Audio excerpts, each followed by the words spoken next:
Hello, Rowan here, and this is Elite Dangerous. I thought I'd do a video review of the Lakon Type 7 ship because there don't seem to be many reviews on it on YouTube. The Type 7 is a freighter, and depending on how you have it configured, it can carry up to 216 tons of cargo. So I thought I'd start off in the outfitting section and just show you how I've got this ship set up. Obviously, with the T7 being a freighter, it is not very manoeuvrable. It's not terrible, but it's a bit of a flying lump. So what I did, I thought quite carefully about the missiles and about the weapon setup. And initially I had some missiles on this ship, but with the recent changes that the creators of Elite have made to combat, as we're on version 1.104 as of today, missiles do not do any damage or any significant damage to enemy shields anymore. So I did have missiles on there, but I had to have a bit of a rethink on that one. So what I've gone for in the end is a gimbaled E1 beam laser on the front, and a gimbaled cannon, and the same sort of setup for the other hard points, but this time with turrets. So my thinking behind that really was that you want weapons that will sort of do the work for you.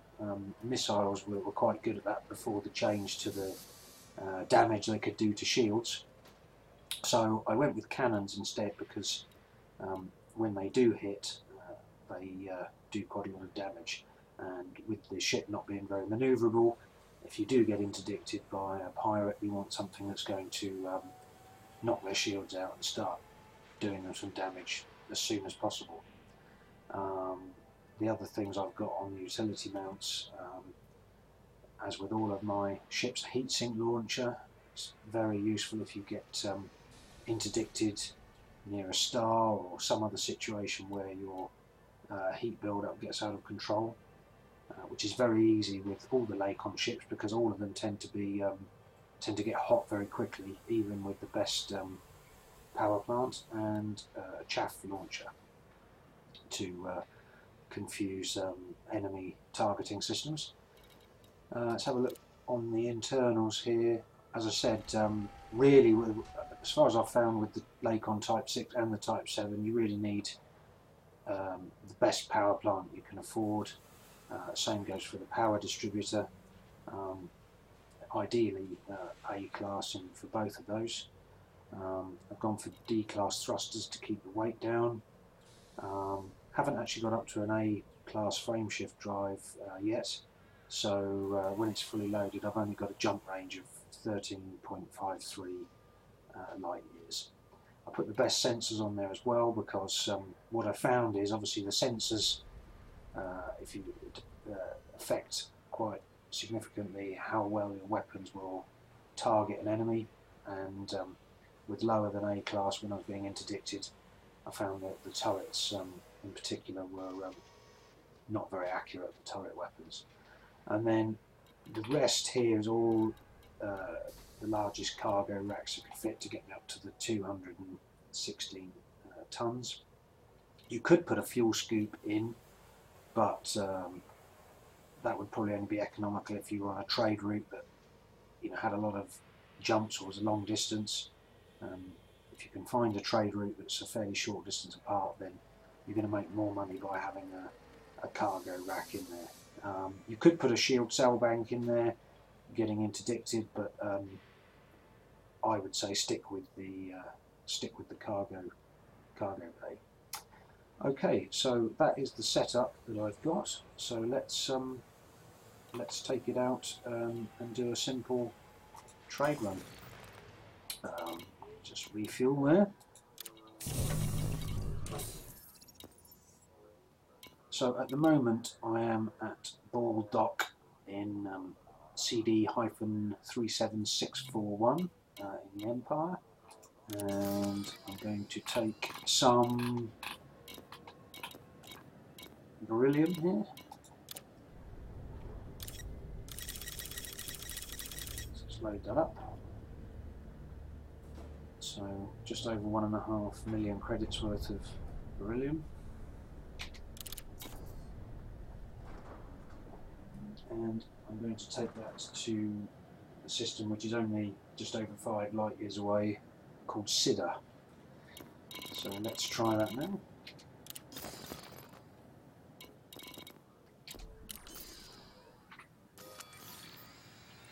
There's the beryllium in the cargo bay, and go to the Arc Galaxy map. Select Cider. Okay, ready to launch.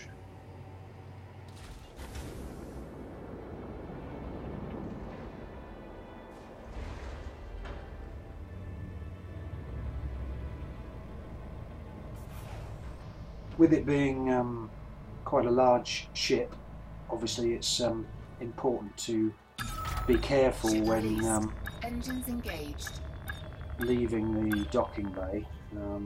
You can easily squeeze past the smaller ships, but up to maybe an asp, I would say. Anything larger than that, then you need to hang back a bit and let them through. The canopy, the cockpit is at the bottom of the ship, so when you're exiting, landing gear retracted, to avoid scraping on the space station, scan detected, you really need to be you need to be at the bottom of the exit slot on the space station. Let's boost there. Get away from the station as quickly as possible. You'll see what I mean about the heat build-up when I jump now. I usually jump when it goes down to at least 47%, and you'll see the heat climb now. Drive charging. It usually gets up on this setup to about 98, 99, sometimes even 100%.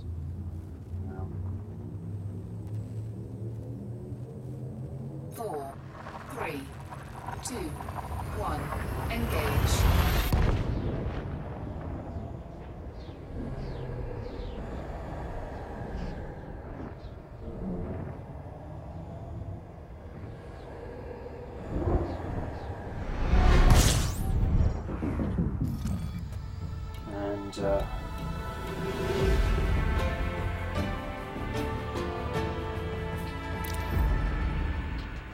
Select Ludwigstrube hub, and let's head there.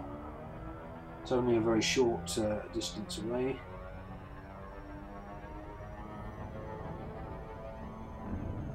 If you do get interdicted by a pirate while you're flying one of these things, then my advice would be the best strategy is to always try and evade the interdiction as far as possible. And if you fail the sort of mini game to do that, well, I guess it's down to preference. I always try and fight,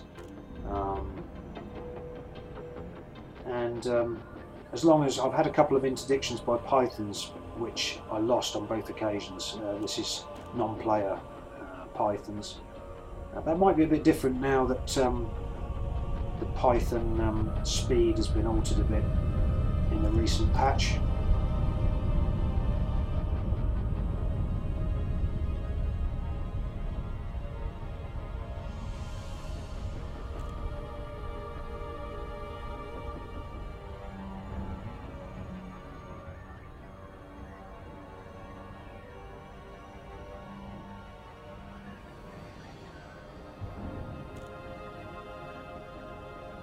But if you get interdicted by Cobra or Eagle or anything like that, then with the weapon setup I have, it shouldn't be too much of a drama.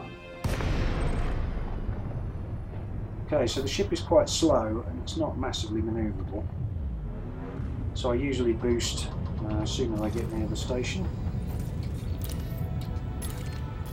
Docking request granted.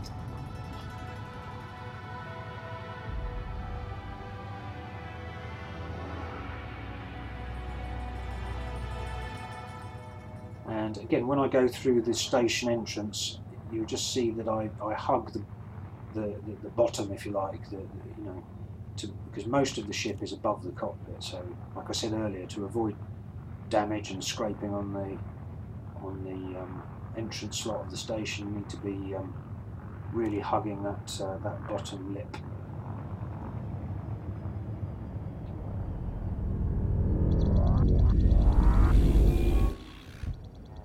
The gear takes a long time to come down, so I'll probably get a... deployed. Oh no, I didn't get a landing gear warning that time.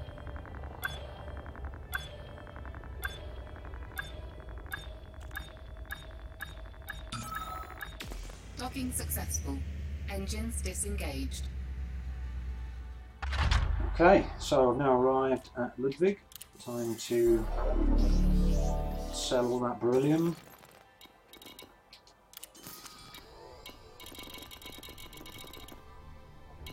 There it is.